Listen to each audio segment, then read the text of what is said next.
Ini adalah episode kelima. Pada 4 episode sebelumnya, kita sudah menjawab 7 dari 10 argumen yang selama ini membuat kita yakin bahwa bumi berbentuk bola. Pada episode ini, kita akan membahas topik nomor 8, yaitu soal penerbangan keliling dunia akan tiba kembali di tempat yang sama, yang menimbulkan persepsi bahwa bumi ini berbentuk bola.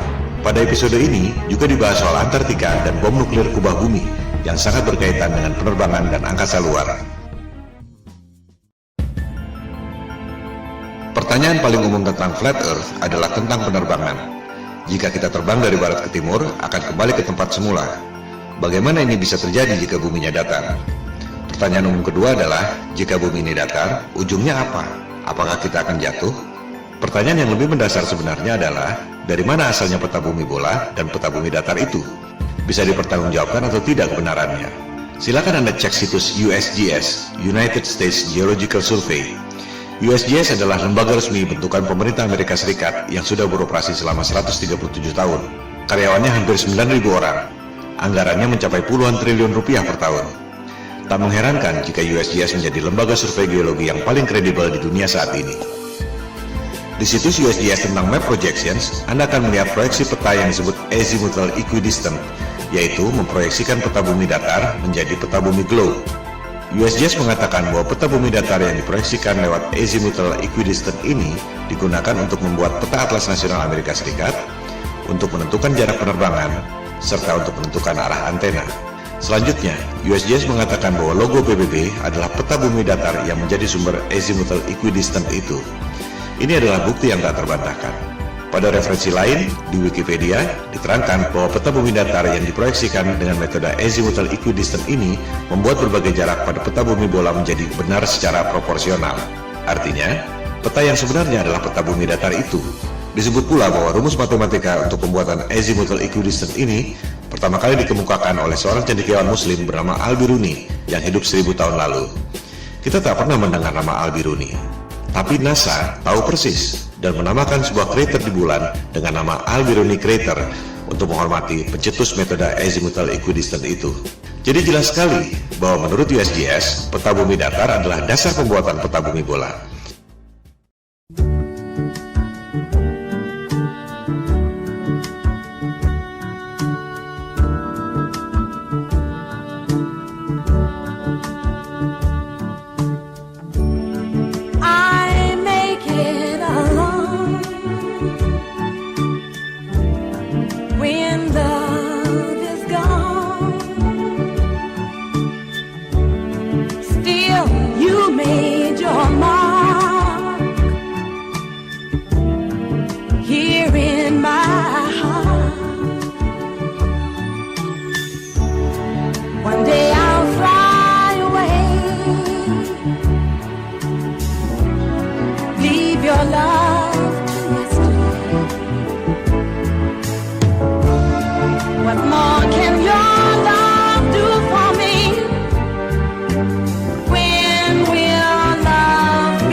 Yang mungkin Anda tidak perhatikan adalah horizon bumi selama Anda terbang. Lengkung seperti bola atau lurus dan datar. Berikut adalah time-lapse dari penerbangan Airbus 380 yang direkam pada penerbangan dari LA ke Frankfurt sejauh 9.370 km. Rekaman dilakukan dengan kamera biasa, bukan fisheye lens yang membuat semua tampak lengkung. Mari kita lihat apakah horizon bumi itu lengkung atau datar.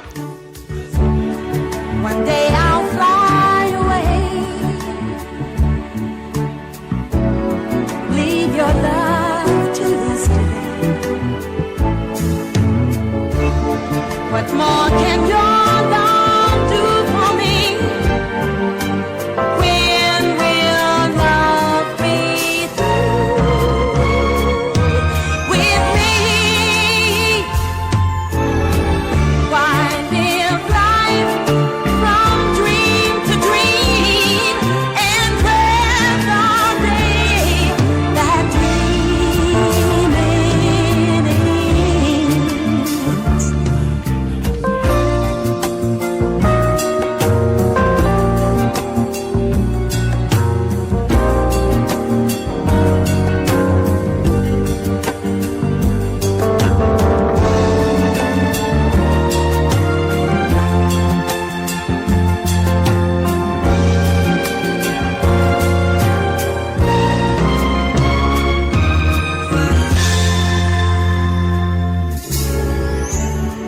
Kembali pada perbandingan kedua peta, tempat-tempat di dekat pusat lingkaran, yakni kutub utara, secara proporsional jaraknya sama. Semakin ke selatan, jaraknya semakin berbeda. Yang paling membedakan adalah Antartika. Kita akan membahasnya satu persatu. Pertama, jarak benua-benuanya dulu. Kita bisa membuktikannya dengan mudah lewat jalur penerbangan. Di selatan Khatulistiwa, yakni Australia, Amerika Selatan, dan Afrika Selatan, jalur penerbangannya tak masuk akal jika menggunakan peta globe, tapi masuk akal jika menggunakan peta flat earth. Anda bisa cek sendiri melalui berbagai situs yang menyediakan layanan tiket penerbangan.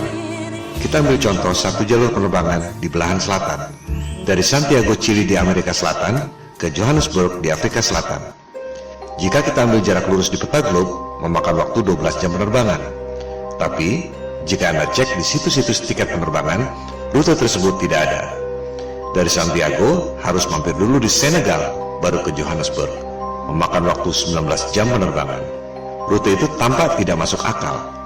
Tapi, jika menggunakan peta flat earth, menjadi sangat masuk akal karena merupakan garis lurus. Menarik bukan? Kita ambil jalur lain lagi di selatan. Dari Johannesburg, Afrika Selatan, ke Sydney di Australia Selatan. Jika kita ambil jarak lurus di peta globe, memakan waktu 11 jam penerbangan. Tapi rute itu tidak ada. Dari Johannesburg, harus mampir dulu ke Dubai, baru ke Sydney, memakan waktu 18 jam penerbangan. Ini juga tampak tidak masuk akal. Sementara, jika menggunakan peta flat earth, rute Johannesburg, Dubai, Sydney hampir lurus. Mana yang lebih masuk akal buat Anda? Kita ambil contoh ketiga. Sekarang dari Sydney kembali ke Santiago, Chili. Jadinya keliling dunia, tapi di bagian selatan Khatulistiwa. Menurut keterangan USGS tentang azimuthal equidistant yang sudah dijelaskan tadi, seluruh jarak di selatan Khatulistiwa pada peta globe memang tidak benar karena jaraknya makin jauh dari pusat lingkaran, yakni kutub utara. Kita lihat, pada peta globe, dari Sydney ke Santiago, Chili, jika menggunakan garis lurus memakan waktu 15 jam. Rute itu juga tidak ada. Dari Sydney, harus transit dulu ke LA, baru kemudian ke Santiago. Total 27 jam. Sangat tidak masuk akal. Jika menggunakan peta flat earth, rute Sydney, LA, Santiago itu memang hampir seperti garis lurus. Mana yang lebih masuk akal buat Anda? Ini semua adalah indikasi, reasonable doubt, bahwa ada kecurigaan yang beralasan, bukan bukti nyata bahwa rutenya salah. Sebab orang bisa saja mengatakan karena masalah komersial, yaitu transit untuk ambil penumpang. Tapi tetap saja, sebagaimanapun mengambil penumpang tak akan dilakukan jika rutenya tidak masuk akal. Bukti yang agak telak adalah berita di Daily Mail 13 Oktober 2015 lalu. Pada penerbangan China Airlines dari Bali ke LA, seorang wanita melahirkan di pesawat pada ketinggian 30.000 kaki atau 9,2 km. Pesawat terpaksa melakukan pendaratan emergency di Alaska. Sangat mengherankan bukan? Dari Bali ke LA mendarat emergency di Alaska. Pada peta globe, rutenya seperti ini.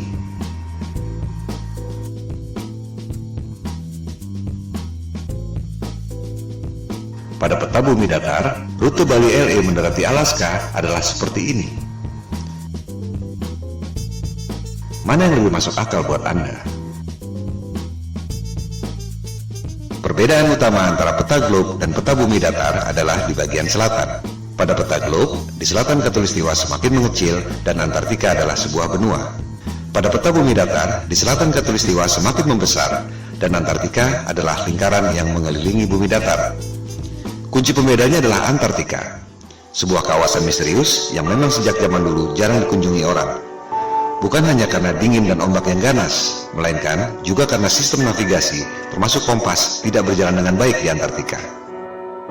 Tercatat Vasco da Gama, penjelajah asal Portugis yang dalam tanda petik menemukan Maluku dan Timur Timur di abad ke-16. Namun upayanya gagal karena cuaca buruk terus-menerus dan jarum kompas tidak menentu. Suatu hal yang wajar mengingat jaraknya jauh dari pusat lingkaran bumi, yakni kutub utara, yang merupakan medan magnet yang menarik jarum kompas ke arah utara. Penjelajah pertama yang berhasil ke Antartika adalah Captain James Cook, orang Inggris pertama yang tercatat mendarat di Hawaii, Australia, dan New Zealand. Ia menjelajahi Antartika tahun 1772 bersama 111 awak kapal dan saintis. Captain Cook menjelajahi Antartika selama 3 tahun 8 hari. Ia hanya menemukan tembok es, tak ada jalan masuk. Selama 3 tahun 8 hari itu, tercatat ia menjelajahi 60.000 km tembok es Antartika. Angka itu juga sangat menarik. 60.000 km adalah 1,5 kali panjang ekuator bumi. Ia sudah menempuh jarak 1,5 kali keliling dunia dan hanya menemukan tembok es Antartika. Dari jurnal catatan Captain Cook, rute 60.000 km pada peta globe adalah seperti ini. Pada peta bumi datar, rute Kapten Cook adalah seperti ini. Ia benar-benar keliling di ujung dunia, tembok es Antartika yang mengelilingi bumi datar. Catatan Kapten Cook ini sebenarnya bukti yang otentik bahwa peta globe adalah bohong. Sebab, pada peta globe, Antartika dibilang sebagai benua dengan keliling 12.000 miles atau 19.300 km. Padahal, Kapten Cook menjelajah keliling tembok es Antartika sepanjang 60.000 km. 3 kali lipat dari yang dikatakan oleh penguasa global.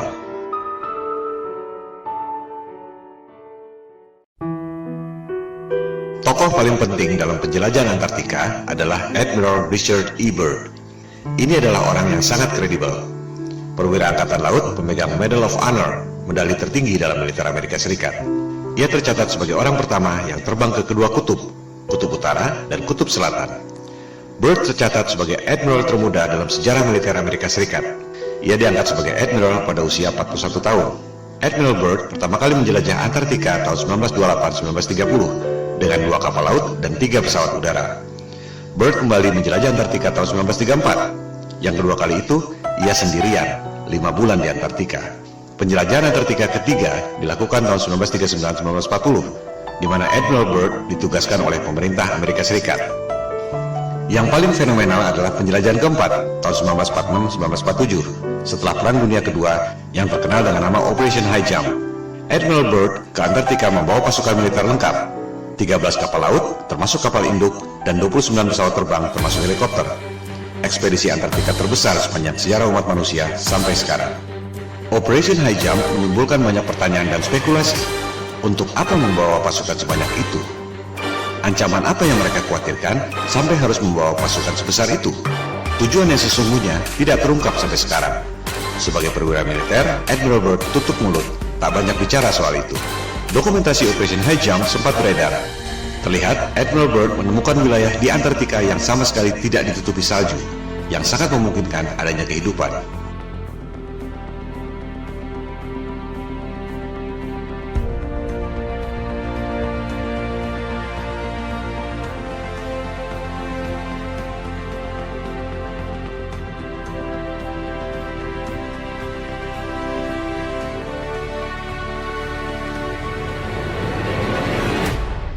Dalam wawancara dengan harian Chile, El Mercurio tahun 1947, Admiral Byrd membuat pernyataan yang sangat mengejutkan.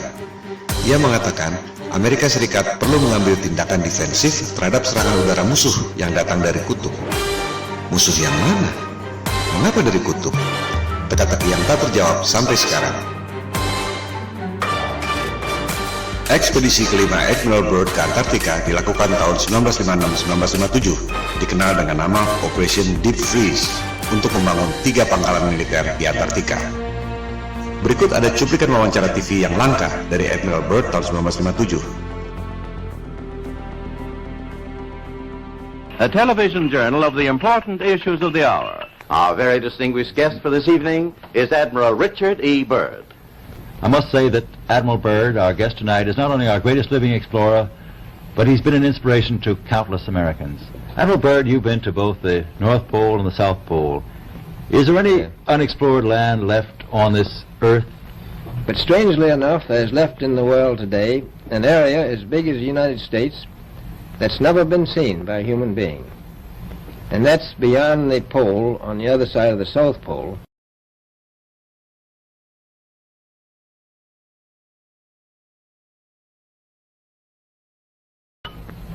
We've found enough of coal within 180 miles of the South Pole, enough to supply the whole world for quite a while. So we think there's oil there, and there's evidence, probably uranium there. Ada 3 hal yang sangat penting yang perlu dicatat dari pernyataan otentik Admiral Byrd. Pertama, Antartika kaya sumber daya alam. Ada batu bara, minyak, dan kemungkinan uranium. Kedua, ada wilayah sebesar Amerika Serikat yang belum pernah dilihat oleh manusia. Letaknya melampaui atau di belahan lain Antartika. Ketiga, dari clipping koran di Chili tahun 1947 setelah Operation High Jump, dikatakan ada kemungkinan serangan udara musuh yang datang dari Antartika. Ketiga hal ini adalah teka-teki yang luar biasa. Pertama, dunia pertambangan, dimanapun ada sumber daya, pasti akan disambangi dan digali. Selama ada nilai ekonomi, menghasilkan keuntungan, perusahaan pasti berebut. Udara dingin sama sekali bukan hambatan. Di Kutub Utara, kita tahu ada banyak perusahaan tambang yang beroperasi. Australia misalnya, yang berada di belahan bumi selatan, memiliki pertambangan di Kutub Utara, tapi tidak di Antartika.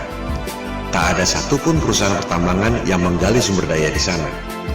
Padahal jelas-jelas Admiral Byrd mengatakan ada sumber batu bara yang cukup untuk memasok seluruh dunia selama beberapa tahun. Byrd checks position by the sun compass. The glacier signals the South Pole itself. Here, Byrd drops the flags of the United Nations, carefully boxed, a symbol of America's goodwill to all nations. Coal, a mountain of coal. Byrd later declares Antarctic mines, if once tapped, could supply the world's coal needs for centuries.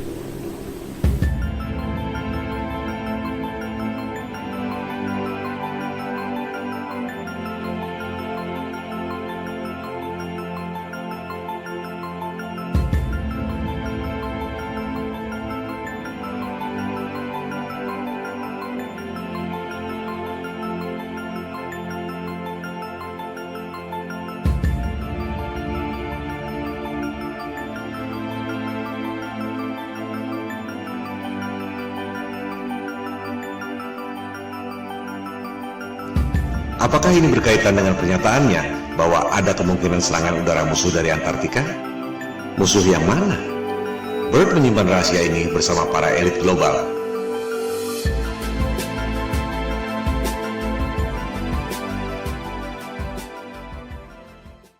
Kedua, dikatakan ada wilayah sebesar Amerika Serikat yang belum pernah dilihat oleh manusia, letaknya beyond, on the other side, Antartika. Jelas sekali ia tidak bicara dengan menggunakan peta bumi globe. Sebab, jika terbang melewati Antartika, seharusnya kembali pada 3 benua yang terletak di selatan. Apakah Australia, Amerika Selatan, atau Afrika Selatan? Tapi Byrd mengatakan, jika kita terbang melewati Antartika, justru sampai ke benua lain yang belum pernah dilihat oleh manusia. Tak mungkin jika menggunakan peta globe. Sekali lagi, Admiral Byrd adalah tokoh yang kredibel. Admiral termuda sepanjang sejarah militer Amerika Serikat, pemegang Medal of Honor. Dan kita semua melihat dan mendengar sendiri dari mulutnya, bukan berita hoax atau salah terjemahan. Artinya, informasi ini adalah data yang kredibel, bahwa jika kita melewati Antartika, kita akan menemukan dunia lain, benua yang belum terpetakan. Pada peta bumi datar, yang dipetakan memang hanya sebatas tembok es Antartika yang mengelilingi bumi datar. Tak ada yang tahu apa yang ada di seberang tembok es itu. Kebanyakan orang berpikir bahwa di tembok es itu ada kubah celestial yang tidak kelihatan. Tapi, menurut Byrd, masih ada benua lain di seberang sana. Apakah ini berkaitan dengan pernyataannya tentang ancaman serangan udara musuh dari belahan Antartika? Yang sangat menarik, di Library of Congress, Perpustakaan Kongres Amerika Serikat, Anda dapat menemukan peta seperti ini. Peta itu ditemukan di sebuah kuil di Jepang yang dibuat sekitar 1000 tahun lalu. Kita lihat, yang bulat di tengah itu adalah peta bumi datar, yang juga merupakan logo PBB. Lingkaran putih adalah tembok es Antartika. Di bagian luarnya ada lusinan benua-benua sebesar Amerika. Apakah ini yang dimaksud oleh Admiral Byrd? Kalaupun benar, apakah benua-benua itu ada penghuninya? Manusia atau bukan? Itukah yang dimaksud Byrd sebagai kemungkinan serangan udara musuh dari belahan Antartika? Jangankan pergi ke bulan, Mars, atau Jupiter. Di belahan selatan bumi saja masih banyak yang tidak kita ketahui.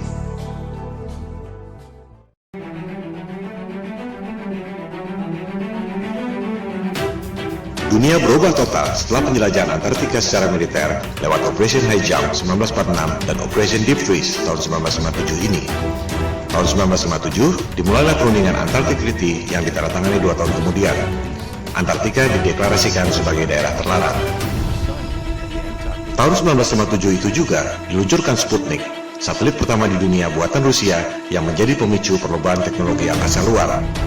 NASA didirikan setahun kemudian, tahun 1958. Dari situ, dimulailah berbagai cerita tentang perjalanan ke angkasa luar, pendaratan di bulan, bisnis satelit, pengiriman satelit ke Mars, Jupiter, dan lain-lain. Yang tak banyak orang tahu, tahun 1958 itu juga, Amerika Serikat dan Soviet kompak, sama-sama membom nuklir langit selama 4 tahun, sampai tahun 1962. Operasi bom nuklir langit ini dinamakan High Altitude Nuclear Explosions atau HANE. Dulu merupakan top secret. Sekarang kita bisa mengetahui detail operasi ini setelah arsip-arsip rahasia itu boleh dipublikasikan 50 tahun kemudian, yaitu 2012 yang lalu. Ini adalah 3 hal yang sangat menarik yang merubah dunia untuk selamanya. Tentu tak ada referensi yang mengatakan bahwa ketiga hal itu saling berkaitan. Sama naifnya dengan berharap tiap negara tak boleh punya rahasia militer dan strategi militer harus diumumkan lewat koran. Dunia tidak berjalan seperti itu. Kita hanya bisa mengetahui hal-hal seperti ini melalui analisis intelijen atau kecerdasan. Hanya otak intel dan detektif yang bisa mendeteksi kaitan dari berbagai indikasi yang ada. Pemicunya adalah operasi militer penjelajahan Antartika lewat Operation High Jump 1946-1947 dan Operation Deep Freeze 1956-1957. Ada wilayah baru kaya sumber daya alam, tapi tak ada yang boleh mengeksplorasi. Ada wilayah sesar Amerika di seberang, di belahan lain, Antartika. Ada kemungkinan serangan udara lawan yang datang dari belahan Antartika. Lantas, apa yang dilakukan? Ada 3 hal. Politik, tutup Antartika melalui Antarctic Treaty 1957 yang ditandatangani 1959. Tak ada orang yang boleh lewat Antartika. Militer, Amerika Serikat dan Soviet kompak, sama-sama membom nuklir langit selama 4 tahun. High Altitude Nuclear Explosions 1958-1962. Ada tirai celestial, medan elektromagnetik, langit, atau apapun namanya yang tak mempan di bom nuklir selama 4 tahun. Propaganda, penjelajahan angkasa luar, Sputnik yang memicu berdirinya NASA. Padahal Amerika Serikat dan Soviet sama-sama tahu ada tirai celestial yang tak mempan di bom nuklir selama 4 tahun. Tak ada roket yang bisa melewatinya. Kita akan membahas ketiga hal ini secara detail dengan bukti-bukti yang otentik dan kredibel. Langkah politik menutup Antartika dan langkah militer pemboman nuklir langit dibahas pada episode 5 ini.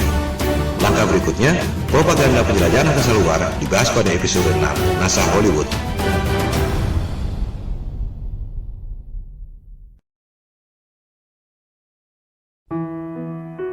Kita mulai dengan langkah politik, menutup Antartika dari seluruh warga dunia lewat Antarctic Treaty 1959. Antartika berada di bawah pengawasan 12 negara, yaitu Amerika Serikat, Soviet atau Rusia sekarang, Inggris, Prancis, Jepang, Belgia, Norwegia, dan 5 negara di belahan paling selatan dunia, Australia, New Zealand, Argentina, Chili, dan Afrika Selatan. Ini adalah skandal.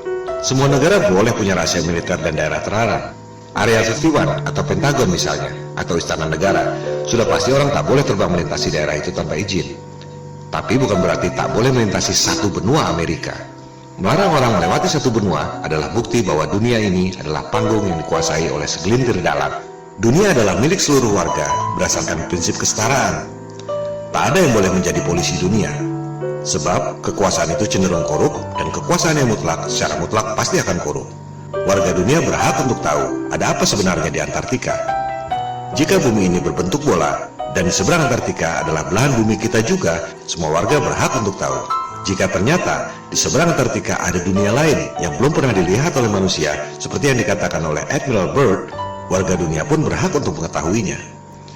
Maka kita kembali pada Flat Earth Challenge di awal episode 1. Kita tak perlu buang waktu berdebat kusir soal bentuk dunia. Silakan terbang lintasi Antartika. Anda tak akan dapat melakukannya. Yang dimaksud di sini adalah terbang melintasi Antartika, bukan camping atau terbang di pinggiran. Banyak tur atau camping di pinggiran Antartika. Bukan itu yang dimaksud. Lebih lucu lagi, peserta tur Antartika diminta untuk tidak memotret horizon secara langsung, tapi harus melalui kaca cembung, fish eye lens, agar horizonnya kelihatan lengkung. Ini juga bukti bahwa ada hal yang disembunyikan. Horizon di Antartika kelihatan sekali lurus dan datar, tapi hanya boleh dipotret dengan kaca fish eye agar kelihatan lengkung. Tak ada yang bisa keliling dunia lewat selatan melintasi Antartika. Apa yang disembunyikan di sana? Apa dasarnya 12 negara punya hak lebih dari negara-negara lain di dunia? Di mana itu jargon hak asasi manusia dan demokrasi yang selama ini mereka dengung-dengungkan? Yang ada hanyalah kartel, oligopoli, homo homini lupus. Manusia adalah serigala bagi sesamanya. Ini yang membuat topik flat earth booming secara eksponensial sejak November 2015. Jika semua orang lama-lama sadar, satu kebohongan ini akan membongkar kebohongan-kebohongan lainnya. Seperti batu kerikil yang bikin jatuh raksasa. Elit global mulai terpojok. Jumlah mereka hanya sedikit. Tak ada yang bisa melawan people power. Maksud dari pemaparan ini adalah membangkitkan kesadaran. Silakan sebarkan. Silakan lakukan riset sendiri. Silakan buat video sendiri dan tayangkan. Jangan berharap mereka akan mengakui. Standard operating prosedurnya adalah bantah, bantah, dan bantah. Jika Anda memposting soal flat earth, jangan kaget jika Anda dihina dan dipermalukan seperti orang yang paling bodoh di dunia. Saran saya, tak perlu ladeni debat kusir. Cukup fokus pada 3 hal, pembuktian secara angka dan fisik. Perhitungan matematik gravitasi, perhitungan matematik gerhana, dan fisik melintasi Antartika. Skakmat.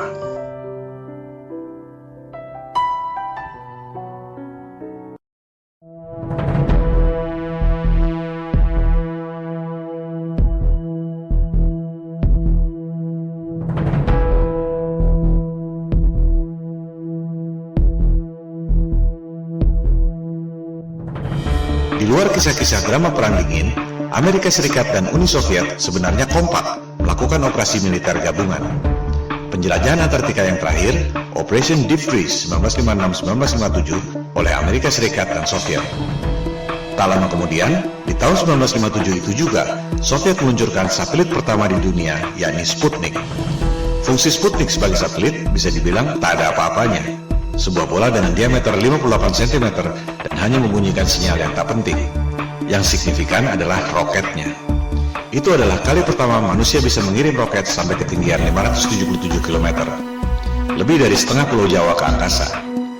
Amerika Serikat menyusul tak lama kemudian, mengirim roket berisi satelit Explorer tahun 1958. Amerika Serikat dan Soviet sama-sama tahu ada sesuatu di angkasa yang sangat serius. Kita hanya mendengar sedikit lewat fenomena Van Allen belt. Ada medan radiasi yang menutupi bumi. Keadaan yang sesungguhnya jauh lebih serius dari itu. Begitu seriusnya, hingga Amerika Serikat dan Soviet sama-sama membom nuklir langit selama 4 tahun. Sebuah operasi militer yang sangat mahal yang tak mungkin dilakukan jika tidak benar-benar penting.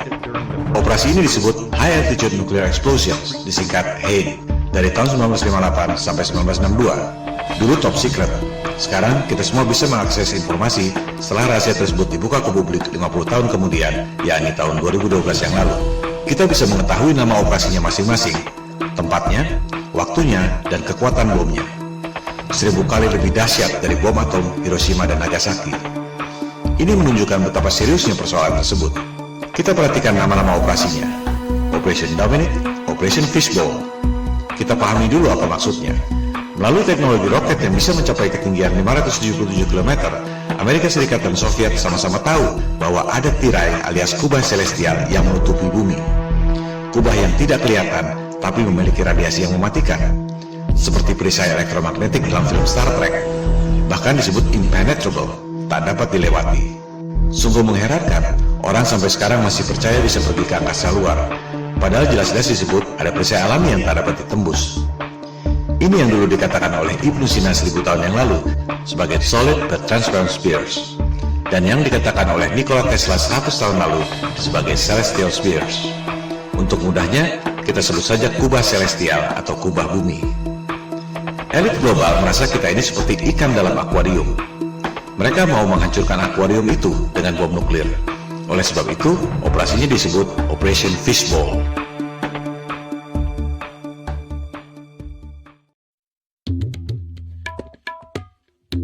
Elit global dan Freemason adalah titisan doktrinal dari Raja Nimrod yang membangun Menara Babel untuk menantang Tuhan yang menciptakan banjir Nabi Nuh.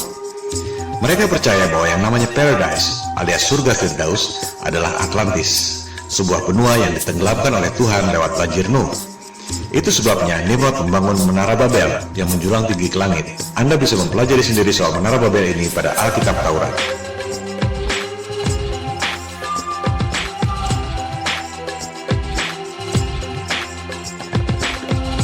Elit global melakukan hal yang sama, Operation Fishbowl, menghancurkan akuarium alias kubah celestial yang menutupi bumi dengan menggunakan bom nuklir. Persis seperti Raja Nimrod membangun menara Babel menjulang tinggi ke angkasa untuk menantang Tuhan.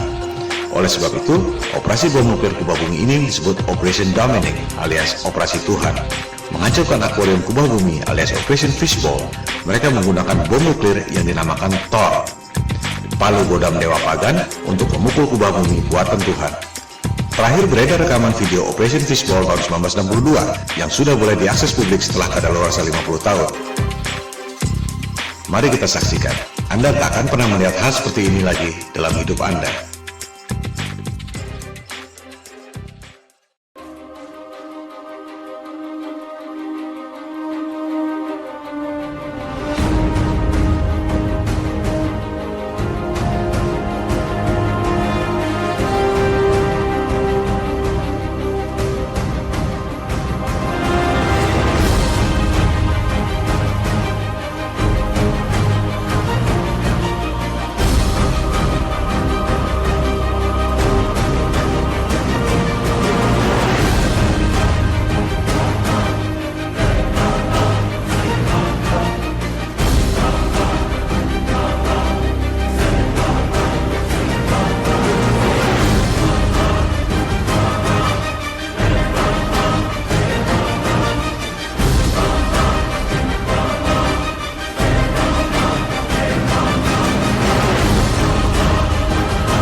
Amerika Serikat dan Soviet sama-sama membom nuklir selama 4 tahun, 1958-1962. Kubah celestial tak dapat ditembus. Amerika Serikat dan Soviet sama-sama tahu tak ada yang bisa pergi ke angkasa luar. Perlombaan angkasa luar, termasuk perjalanan ke bulan, adalah sandiwara, bisnis hoax, di mana elit global mendapat keuntungan yang luar biasa dari anggaran negara. Soviet bangkrut, dolar inflasi, rupiah kita lebih hancur lagi. Elit global tak akan mengakui ini. Mereka lebih baik membunuh daripada mengakui bahwa mereka bohong soal angkasa luar. Tak akan ada resolusi damai. Yang ada ialah people power. Mosi tidak percaya pada penguasa global yang membuat bangkrut semua negara di dunia lewat hutang-hutang dan financial engineering. Tentang space program yang dilakukan oleh Amerika Serikat, Rusia, China, dan lain-lain akan kita bahas pada episode ke-6 NASA Hollywood. Sementara kita tutup episode kelima yang membahas argumen ke-8 bumi bola. Penerbangan keliling dunia dari barat ke timur atau sebaliknya tidak membuktikan bahwa bumi ini berbentuk bola. Sebab perjalanan tersebut sebenarnya adalah seperti jangka yang mengelilingi pusat lingkaran, yakni kutub utara pada bumi datar. Sebaliknya, rute Bali LA yang terpaksa mendarat darurat di Alaska karena wanita melahirkan tak akan terjadi jika buminya berbentuk bola. Rute tersebut hanya mungkin terjadi jika menggunakan peta bumi datar.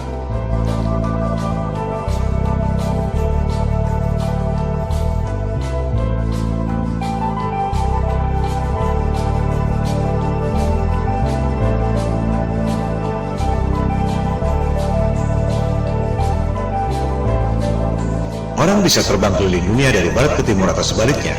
Tak ada yang bisa keliling dunia dari selatan ke utara, melintasi Antartika. Silakan Anda buktikan sendiri.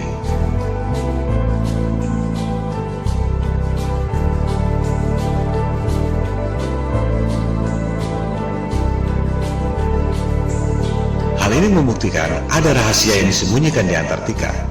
Antartika adalah salah satu rahasia kunci pada konspirasi bumi datar.